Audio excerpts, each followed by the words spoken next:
Salut les créateurs, c'est Maxime du Purple Giraffe et aujourd'hui on va parler d'un drame qui vient de se produire dans le monde des développeurs.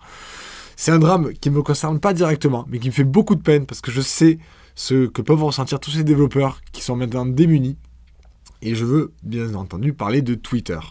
Si vous n'êtes pas au courant, sachez que Twitter, en quelques jours, ça s'est passé très rapidement, en quelques jours ils ont pris une décision qui est de dire les applications tierces qui recopient l'application officielle n'ont plus le droit d'exister. Et donc, toutes ces applications tierces, donc ce sont des applications comme par exemple Twitterific, ou il y en a des tas qui étaient très connus, qui étaient utilisés depuis des années par des utilisateurs qui détestaient l'app officielle et qui préféraient prendre des apps secondaires qui, pour la plupart, étaient payantes d'ailleurs. Donc des gens payaient pour avoir ces apps. Et donc, vous avez des développeurs, des entreprises qui avaient créé ces apps et qui travaillaient dessus depuis plusieurs années. Du jour au lendemain, les API ont cessé de fonctionner. Sur toutes les applis en même temps. Donc, ça a été un petit peu la panique sur Twitter. Tout le monde pensait au début que c'était un bug de l'API. On ne savait pas parce qu'il n'y avait aucune com de Twitter là-dessus. Donc, il y a eu un genre de flou qui a tenu pendant quelques jours. Et puis là, c'est devenu officiel. Le règlement a été modifié, changé, clarifié, je ne sais pas, pour dire que les applications, en tout cas les utilisations de l'API qui étaient exploitées pour recréer une fonctionnalité existante de Twitter n'étaient plus autorisées. Ça veut dire que si vous voulez utiliser l'API, vous avez le droit, mais pour apporter une nouveauté.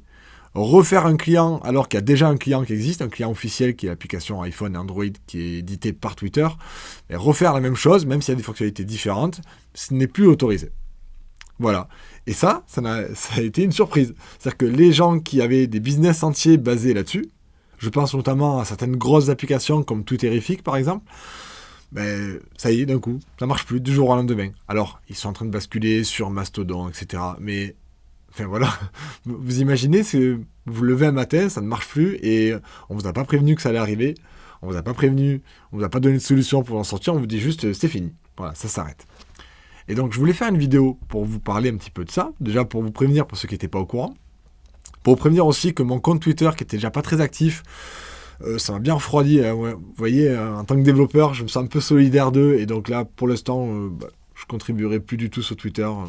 En tout cas, pour le moment, je ne me vois pas y retourner, je ne vois pas pourquoi j'y retournerai.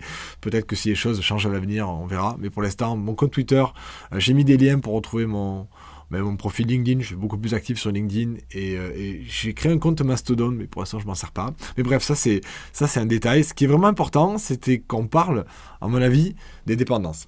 Je vous en parle très souvent, vous le savez. J'ai fait des vidéos dédiées sur le sujet.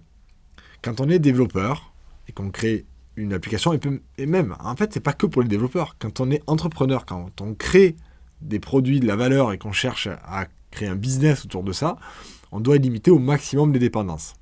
Mais c'est vrai que le cas des développeurs est particulier, puisque on utilise énormément de dépendances. Des dépendances de code, des dépendances d'hébergeurs, de SDK, de solutions. On est très dépendant du travail des autres. C'est tellement compliqué de créer des applications de A à Z qu'on va toujours céder en rajoutant des briques logicielles qu'on va récupérer à droite à gauche.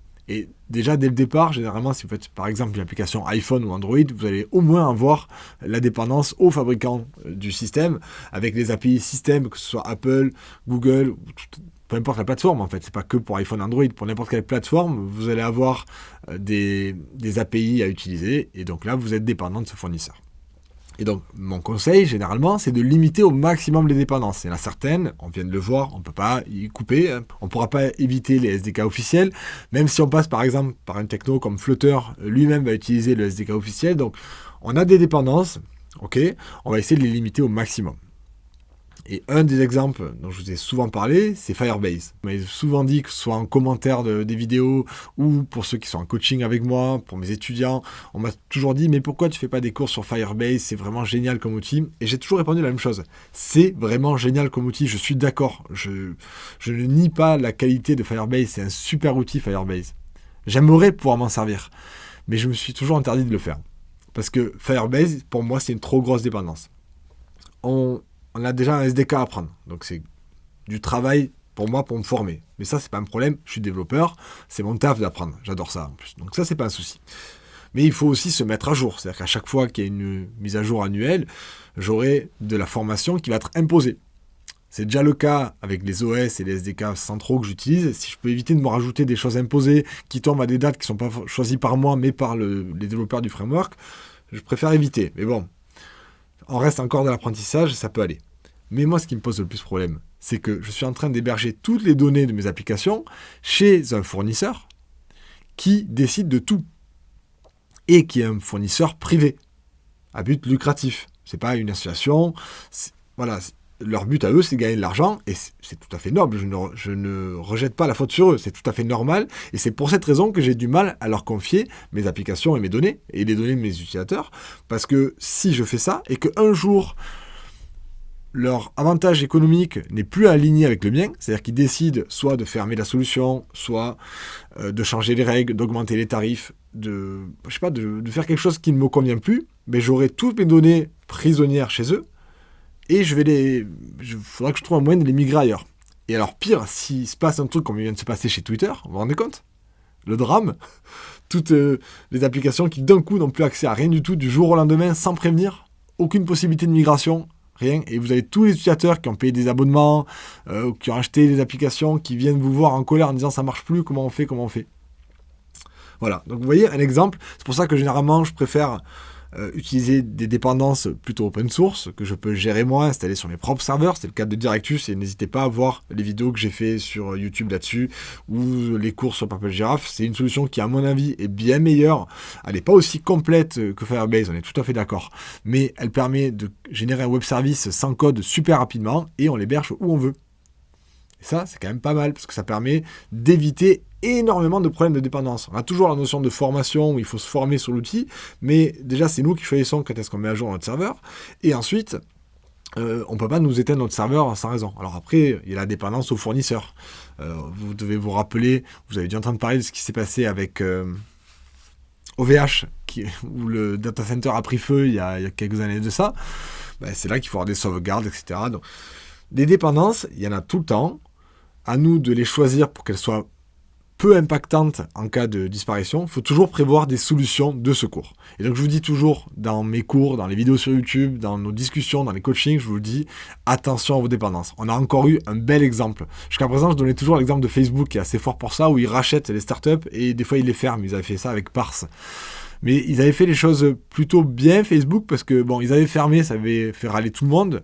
Un service qui était génial, Parse, mais comme ils se sont rendus compte que c'était pas une bonne idée, en tout cas qu'ils se mettaient beaucoup de monde à dos, ils avaient rendu l'outil en open source, ce qui permettait à des gens de migrer et d'installer la solution sur leur propre serveur. Là, Twitter, bon, ils ne se sont pas pris la tête, ils ont juste dit ok, salut, on ferme les robinets et débrouillez-vous. Donc vous voyez ce genre de choses, ben moi ça me conforte dans mes choix. Il y a des fois où vous voyez je galère un peu avec certains outils un peu plus austères que ce que je pourrais prendre en outil propriétaire. Et là, aujourd'hui, je suis content d'avoir galéré sur ces outils et de ne pas avoir les galères qu'ont les personnes qui sont basées sur des tiers qui ne contrôlaient pas. Et ces tiers-là ont pris une décision qui ne leur convenait pas. Donc faites très attention à ça, je vous en supplie, soyez prudents. Si vous investissez du temps et de l'argent dans des solutions, veillez à garder le contrôle le plus possible, autant que vous pouvez. J'espère que ça vous a été utile, j'espère que vous êtes d'accord avec moi, ou si vous n'êtes pas d'accord, ou même si vous êtes d'accord, pas d'accord, dites-moi là en commentaire, n'hésitez pas. Dans tous les cas, on se retrouve la semaine prochaine pour une nouvelle vidéo. Vous savez que chaque semaine, il y a des nouvelles vidéos qui sortent pour permettre de devenir encore meilleur. Donc je compte sur vous pour vous abonner pour ne pas les rater, mettre un pouce si vous l'avez aimé, et continuer à apprendre chaque jour, parce que c'est comme ça que vous deviendrez les meilleurs. Happy coding!